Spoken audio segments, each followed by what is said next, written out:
有的时候我的家人就会突然问我说：“你为什么今天要一直讲脏话？”我说：“不然你看一下我的剧本，就大概这样。”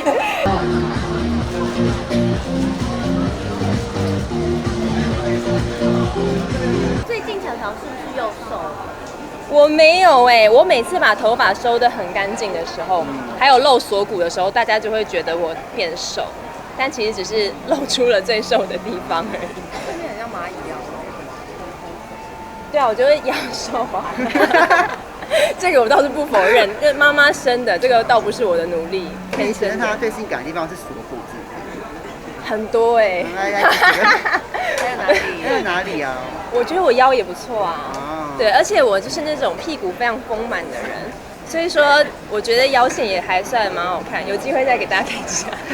你说屁股还是腰线？就整个曲线吧，我自己我小时候不喜欢，就觉得说，因为很多亚洲人还是觉得屁股要小小窄窄的，可是后来没想到走起了这种国际风，就觉得自己也比较喜欢自己的身材。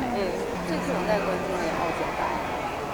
有不敢讲很了解，但是看了还是很心疼吧。就自己在生活上，我觉得有的时候，当然能捐款，能呼吁大家关注。那我觉得自己在生活上，有的时候不小心浪费了多一点水啊，或是一些资源上，也会反省的比较深吧。就地球真的只有一个，对啊，大家都要一起保护它。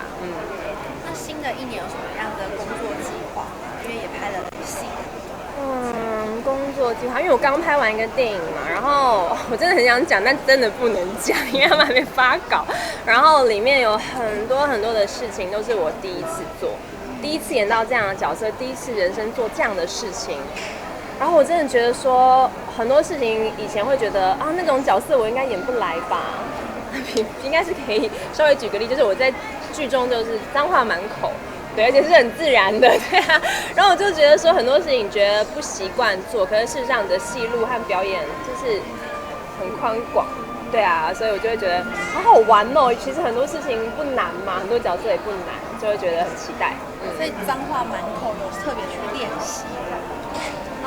稍微是要练习。有的时候我的家人就会突然问我说：“你为什么今天要一直讲脏话？”